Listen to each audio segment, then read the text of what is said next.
Programa ABC do Espiritismo, com Sérgio Vilar e André Luiz Vilar.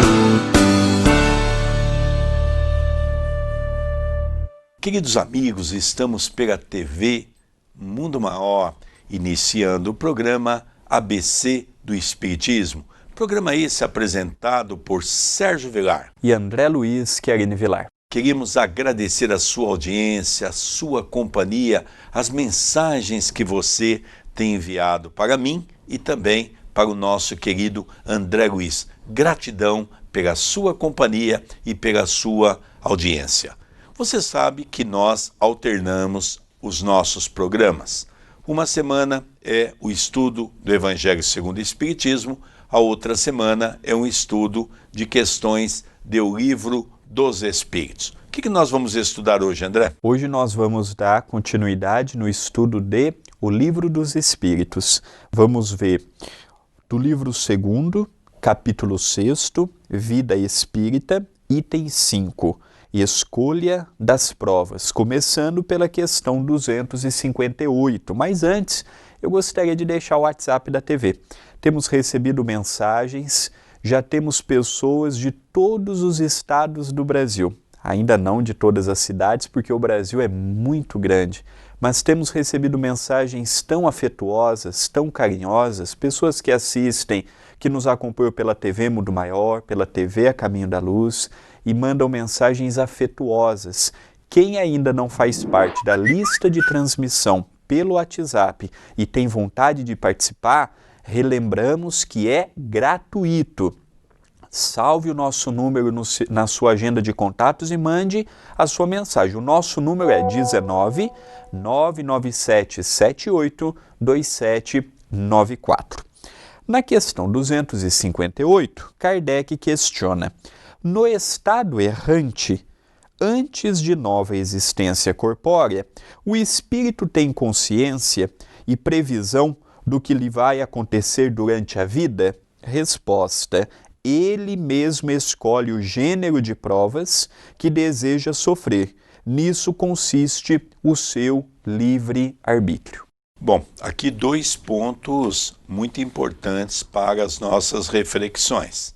Primeiro, o que é o mundo errante? Quando nós desencarnamos, nós retornamos para a pátria pela qual nós somos oriundos, que se chama a pátria espiritual. Cada um leva consigo as suas conquistas. Isso significa a sua bagagem. E a sua bagagem pode ter coisas boas, como pode ter coisas ruins.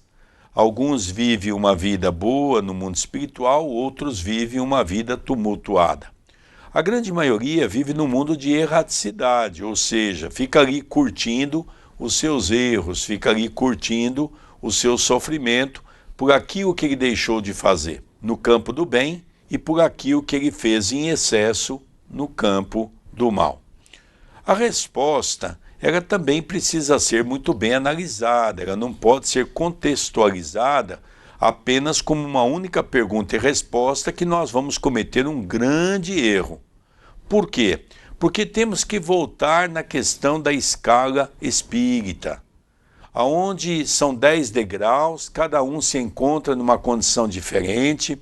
Aquele que consegue fazer uma programação, aquele que consegue ter uma ideia do que vai ser na próxima existência, é aquele que já se arrependeu dos seus erros, dos seus atos, que já quer recompor seu coração.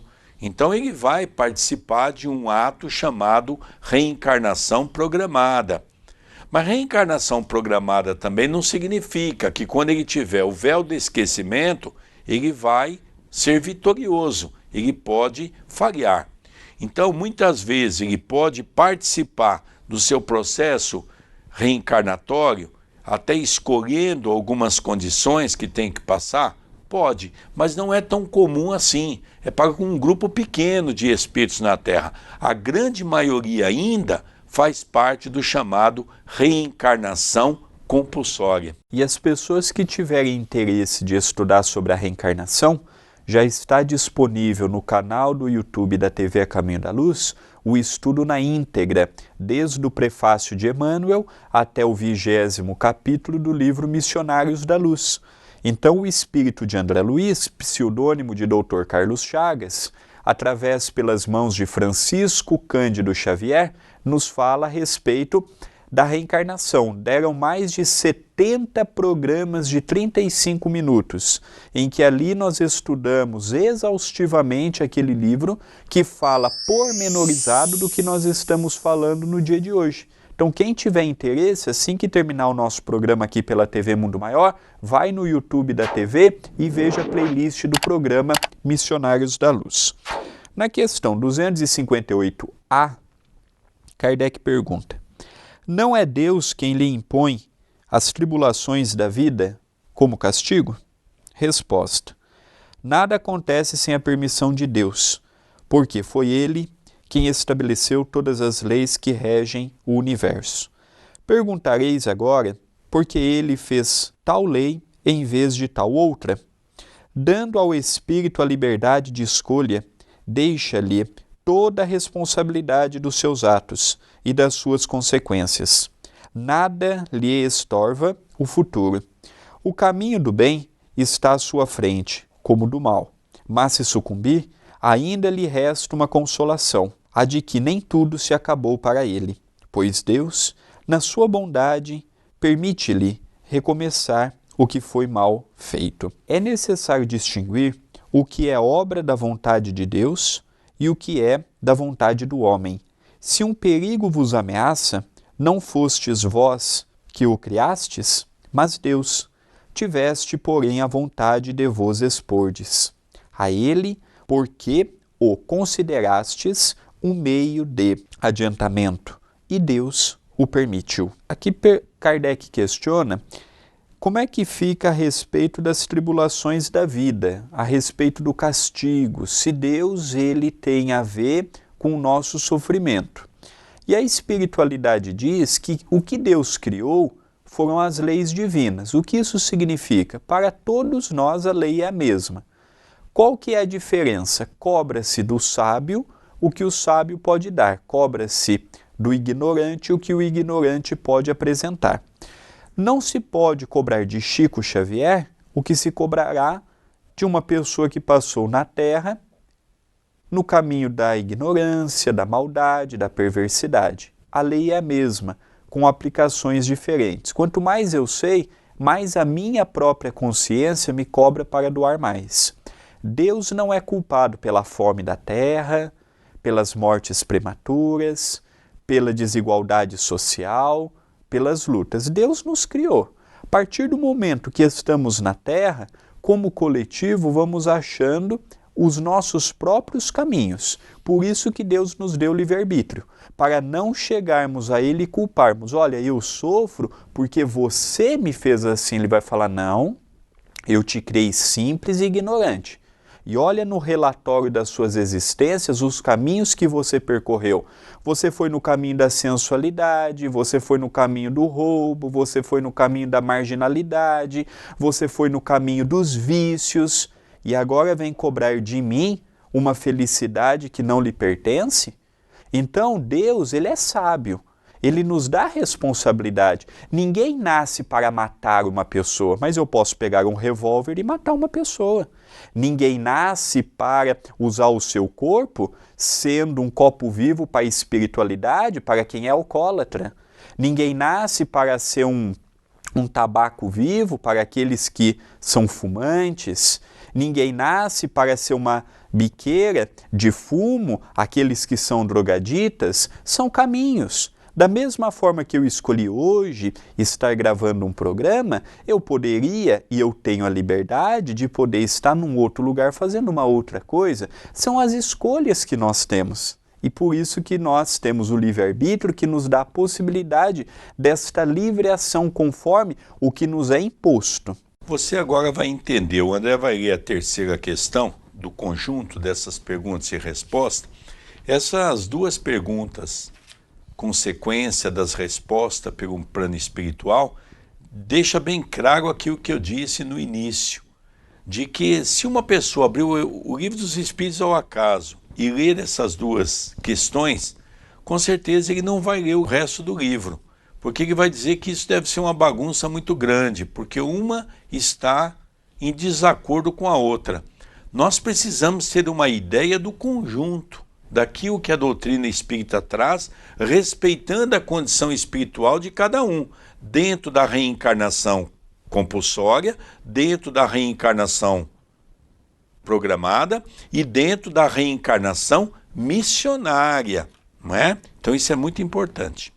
Questão 259. Se o espírito escolhe o gênero de provas que deve sofrer, todas as tribulações da vida foram previstas e escolhidas por nós?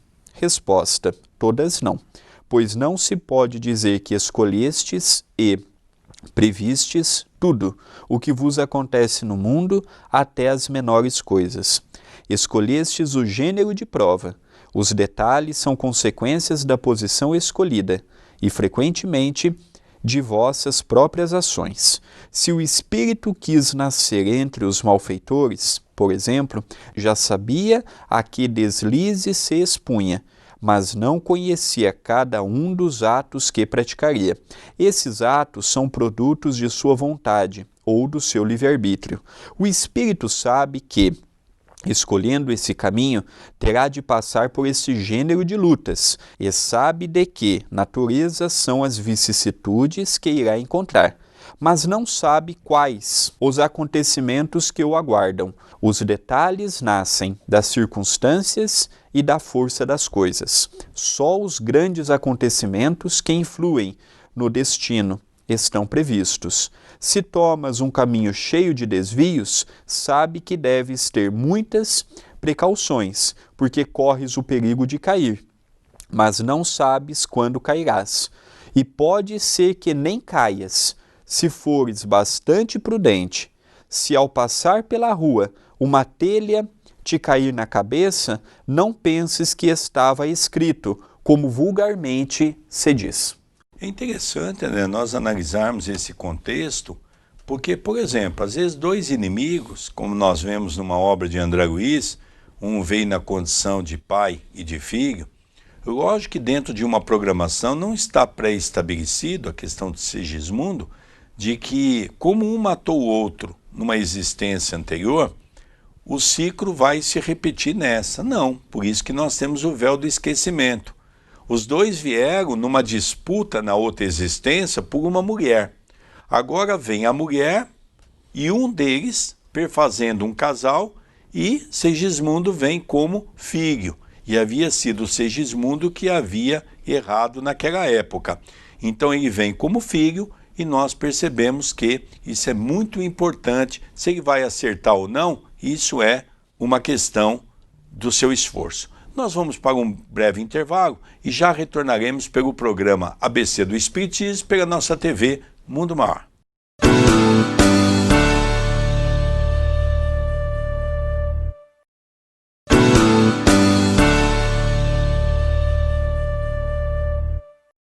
Queridos amigos, retornamos. Eu disse que o intervalo era muito rápido com o programa ABC do Espiritismo apresentado por Sérgio Vilar e André Luiz Querini Vilar. Nós estamos encerrando no primeiro bloco falando exatamente sobre essa questão.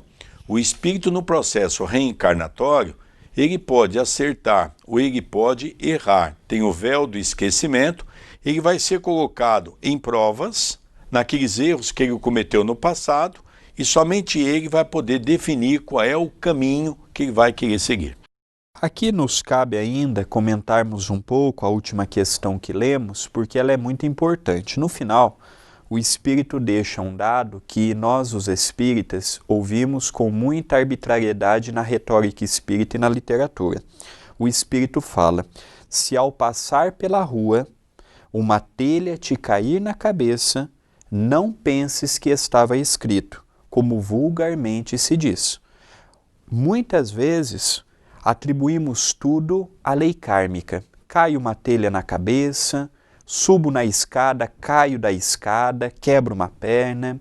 Estou andando a uma velocidade alta, perco o controle do carro, bato num outro, bato numa árvore, bato num poste, estava escrito. Aqui nós vemos a espiritualidade de forma magnânima nos provar que nem sempre. Pode ser que aquela telha, por um vendaval de um dia anterior, estava solta. E quando eu passo, eu tenho o azar daquela telha cair justo quando eu estou passando. Não quer dizer que estava escrito.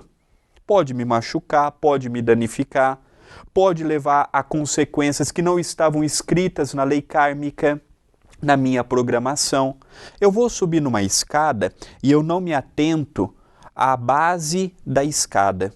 Eu não percebo se está fixa, se está bem colocada, se o chão que eu estou colocando como atrito vai ter uma boa aderência. Subo, chego no meio dela, a escada vem ao chão, eu caio nela. Não quer dizer que estava escrito. É muito comum nós ouvirmos que, olha, a reencarnação está toda escrita. Aqui a espiritualidade fala não. O que está escrito são os grandes eventos. Por exemplo, na minha programação, com determinada idade eu vou ter que passar pela experiência do câncer. Com 50 anos de idade, eu vou fazer os exames de rotina e vai me aparecer um câncer na próstata, um câncer em qualquer parte do meu corpo físico. Os grandes eventos podem estar assinalados. Por que podem? Porque ressentimento pode gerar um câncer, mágoa pode gerar um câncer. Não é apenas a lei kármica em ação, é o modo que eu uso o meu corpo. Agora, pode ser também que aos 50 anos está escrito para que eu tenha um câncer desses fatais, fulminante, um câncer maligno, que em poucos meses fará com que eu retorne à pátria espiritual. Mas eu, ao longo de 50 anos, fui um bom filho, prestativo, solidário, amoroso. Fui um bom companheiro dentro de casa, com a esposa. Procuro ser um pai prestativo. No centro espírita, procuro fazer as minhas atividades com desenvoltura no bem. No meu trabalho profissional, eu sou aquela pessoa que não meço esforços em ajudar quem está do meu lado. A espiritualidade amiga, quando vem bater na porta de minha casa, cobrando e ressarcindo o que ontem eu fiz, vendo o meu trabalho no bem, seja no centro espírita, seja em que escola religiosa for, eu posso ter uma modificação. Em vez de ser um câncer maligno, eu vou passar pelo processo do câncer, vou passar pelo tratamento do câncer, toda a família vai ser envolvida no processo, mas em vez de ser maligno, ele se torna benigno. Em vez de eu morrer em alguns meses, eu teria uma moratória de alguns anos. Então, este dado que a espiritualidade deu no final, ele mostra para nós um desconhecimento que nós vemos na própria retórica espírita, que atribui todas as causas da nossa existência imputando ao pretérito. Questão 260. Como o espírito pode querer nascer entre gente de má vida? Resposta. É necessário ser enviado ao meio em que possa sofrer a prova pedida. Pois bem, o semelhante atrai o semelhante, e para lutar contra o instinto do bandido, é preciso que ele se encontre entre gente dessa espécie. É muito interessante isso, né? Porque Kardec pergunta, como é que pode uma pessoa pedir uma reencarnação entre pessoas que não são boas? E a resposta dos espíritos é mais interessante ainda, não é? Que na verdade ele está voltando para o seio de onde ele veio. Ou seja, ainda é um espírito que não alcançou a sua evolução. É um espírito do meio, é o que nós chamamos no movimento espírita de afinidade. Ele vem para um meio de afinidade, que é só ali que ele vai poder dar testemunho se ele venceu ou não. É verdade que a grande maioria das pessoas vão falhar, mas a ideia é que nós possamos acertar. E aí só tem uma pessoa que vai definir essa questão. Somos nós mesmos, pelo nosso esforço, pela nossa dedicação. Então o Espiritismo nos mostra de uma maneira muito abrangente essa temática. 260A. Se não houvesse gente de má vida na Terra, o Espírito não poderia encontrar nela o meio necessário a certas provas? Resposta: e deveríamos lamentar isso? É o que acontece nos mundos superiores, onde o mal não tem acesso. É por isso que nele só existem bons espíritos. Fazei que o mesmo aconteça bem logo em vossa terra. Então aqui Kardec pergunta, se não existissem espíritos maus, como que conseguiríamos avaliar e superar aquelas vicissitudes? Primeiro que quando nós estamos com o espírito superior, nós passamos a ter vergonha quando somos um peixe fora d'água. Aqui na Terra é normal roubar, é normal desviar, porque todo mundo faz. Tem pessoas que às vezes falam assim, olha, eu faço porque o governo faz, o meu vizinho faz, o meu familiar faz, eu também faço. Quando nós estamos num planeta inverso, em que a maioria é bom, nós temos vergonha de sermos desonestos. Porque eu olho para um, ele é honesto, eu olho para outro, ele é bom, eu olho para o outro, é benevolente. E de repente eu estou no meio querendo levar vantagem. Então a Terra ainda tem como predomínio o equívoco, ao passo que, conforme nós vamos evoluindo, vamos deixando esses espaços para trás. Então muitos espíritos pedem para vir com a fortuna para testar se não vão sucumbir. Muitas pessoas pedem para vir na miséria, para ver se não vão sucumbir. Muitas pessoas pedem para vir num corpo bilioso, linfático, num corpo deficitário, num corpo com problemas fisiológicos, neurológicos, com deformações de toda espécie, para provarem a si próprios. Então, às vezes, nós olhamos para uma pessoa e dizemos assim, olha que coitado, olha a situação dele, não tem coitado na Terra, é isso que nós temos que abolir, nós os espíritas. Na criação divina, aquela palavra eu tenho dó, não temos que ter dó de ninguém, nós temos que ter compaixão. Dó me coloca num lugar de superioridade. Eu não tenho que ter dó, eu tenho que olhar para a pessoa e falar que Jesus abençoe, porque aquela prova, aquela expiação não é fácil. E eu creio que se fosse eu no lugar dela ou dele, poderia não conseguir. Que Jesus abençoe. É a visão que nós temos que pôr. O Espiritismo tira de nós aquele sentimentalismo. Olha que judiação. É igual no livro Missionários da Luz. Uma mulher havia reencarnado com 4 entidades na condição de seus filhos. Ela perdeu por excesso de carinho. Na próxima existência, ela trabalhou por 40 anos no mundo espiritual. Veio com os 4 filhos novamente, todos eles com problemas, se não físicos, neurológicos. Ficou viúva muito jovem. Aos olhos da sociedade, o que é? Olha que desgraça! Olha que mulher sofredora! Para ela, foi uma bênção imensa. Então, o que é problema para nós é uma bênção para o outro lado. O que é uma bênção para nós é um problema para o outro lado. É os valores que mudam conforme vamos compreendendo mais e aceitando melhor. Na questão 261, Kardec pergunta: o espírito, nas provas que deve sofrer para chegar à perfeição, terá de experimentar todos os gêneros de tentações?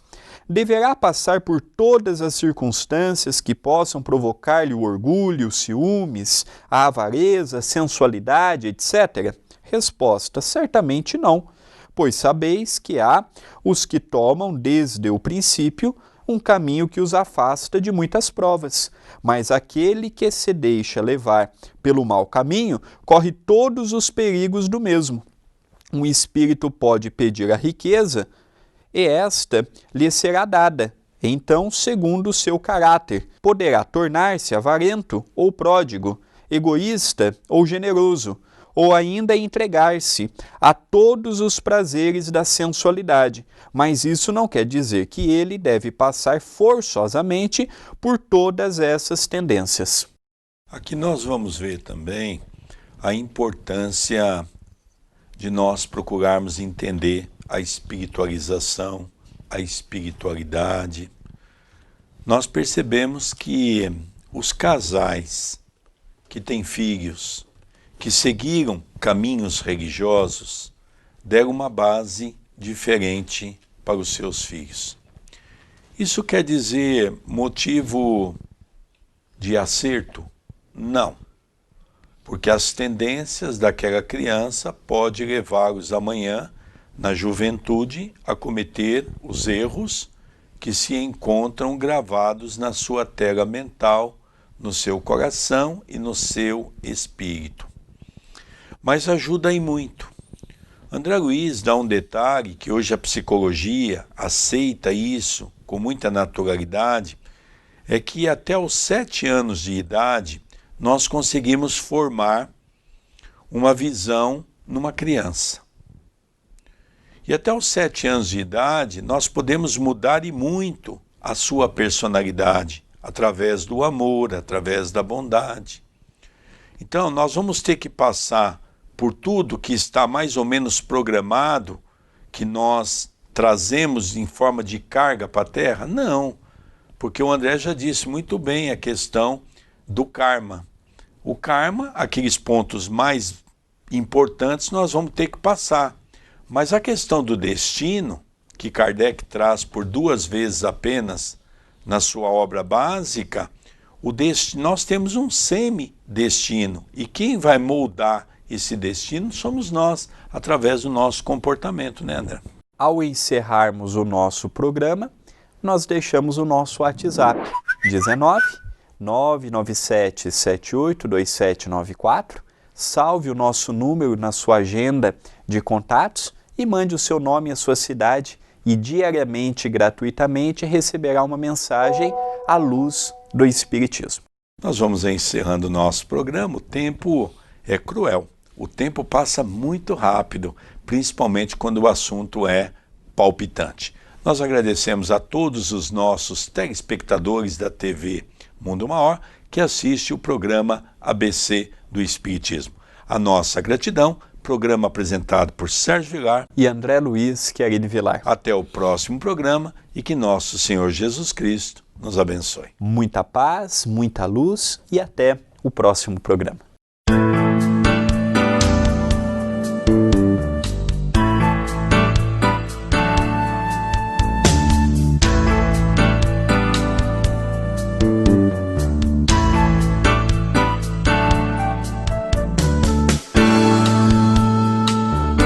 Você assistiu o programa ABC do Espiritismo, com Sérgio Vilar e André Luiz Vilar.